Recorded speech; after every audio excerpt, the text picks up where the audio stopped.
Hi, my name is Ronnah, and this is my abortion story. I grew up in a Christian family from the time I was 5. I was raised by my aunt and uncle.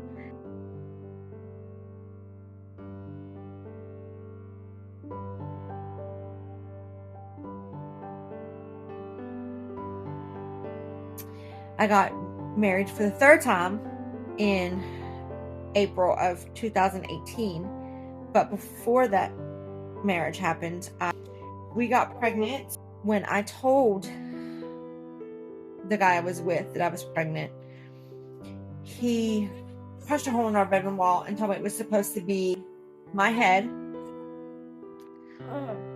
I was terrified. He told me I was not allowed to keep the baby, that I had no choice, but I had to abort.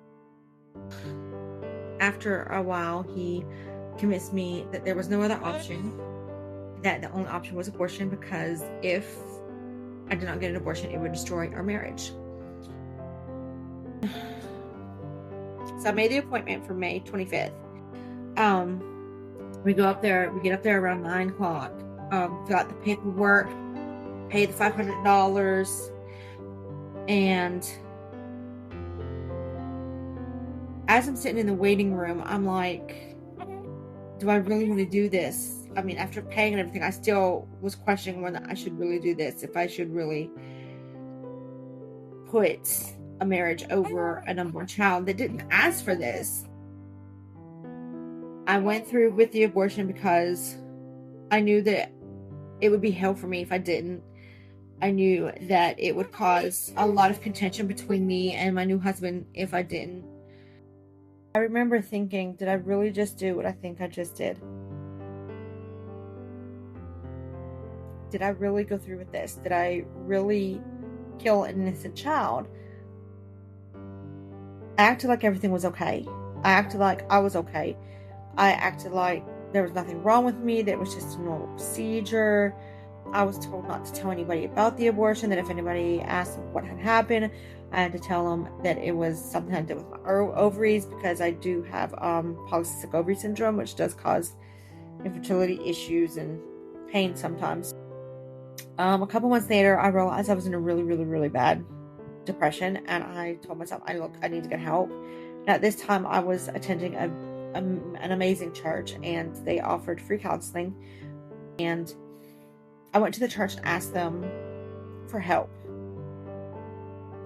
When the guy I was with found out, he told me I had no business going to get help, that I had no business going to therapy. And what he did not know was that I was deep in a pain pill addiction at that time. Ended up took me to the hospital because I had tried to kill myself with half a bottle of Tylenol because of the depression I was in from the abortion. The thing that was supposed to save our marriage is what destroyed our marriage. Just over a year later, like 13 months later, I was filing for divorce because I could no longer handle the abuse I was being put through and the depression that was not being acknowledged, and the pain I was in was not being acknowledged. Between 2019 and 2021, I had a lot of relationships that were not good for me in that timeline. I moved a couple of times. I finally moved back to Alabama, and I was actually in a shelter for homeless people, because I had nowhere else to go. I ended up meeting my current husband at the shelter, and I explained to him everything I had been through. I explained my abortion to him, and he told me, that's not right. You should have never had to go through that. I would never ask that of you. I had told him how much I was still suffering from my abortion. I said, I don't know what to do. I know I need help. I just don't know what to do. And then I was in a support group for women that had gone through abortions to help them find the support that they need. And someone in there had mentioned, like, hey, there's this awesome Bible study that I think you guys would like. And they had posted a link to Not Forgotten Ministries post-abortion Bible study. And I have to say, I think God put me in that group for a reason, for this reason, because I went through the Bible study the first time with Miss Tori Shaw, amazing woman. She shared her abortion story. She shared why she started Not Forgotten Ministries. She shared why she started the Bible study. And I went through it the first time and it started the healing process. About a year later, I realized I still was not where I wanted to be in the healing process, because I was still having a lot of self-hatred and a lot of unforgiveness towards myself. So I went through it again, but this time with Miss Sarah Steele, another amazing woman. You know, hearing the stories of other women that have also gone through this was so healing for me.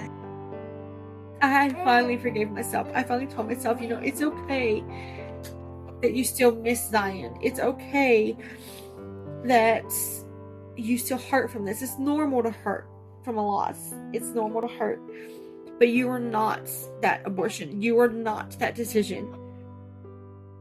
What people don't tell you about abortion is that it can cause infertility. It can actually cause sepsis. It can cause a lot of different health issues that you don't come back from. And I was so terrified that I had destroyed my last chance of having any children. After doing that Bible study, fast forward about a year and a half later, my husband and I find out that we're pregnant, and I cried because I never thought I would get pregnant again. June 12th of this year, exactly 16 and a half years after I had my oldest, I had my beautiful daughter, Hannah. And I picked the name Hannah because I was reading the story of Samuel right after we found out we were having a girl. And I love the story of Hannah and Samuel and how she had faith to believe that God would have enough grace on her to give her a baby. I come to find out after I picked the name Hannah that the name Hannah actually means grace. I was like, this is just crazy that I picked a name that means grace. Because when I found out I was pregnant, I felt like God was showering me with His grace by opening my womb back up and allowing me to become pregnant again with another precious, precious blessing. I am so blessed to have found Not Forgotten Ministries. God has used Tori in such an amazing way in not just my life, but many other women's lives as well. All I can say is that I am now on a road to healing, like fully healing. I am now able to talk about Zion without crying. I am able to say His name without feeling guilt. And I know that when Hannah gets older, I will tell her about Zion. You know, I will let her know that she has a sweet big brother in heaven that watches over her, and that although he did not get to live here on earth, he is alive in heaven, and that we will get to see him one day.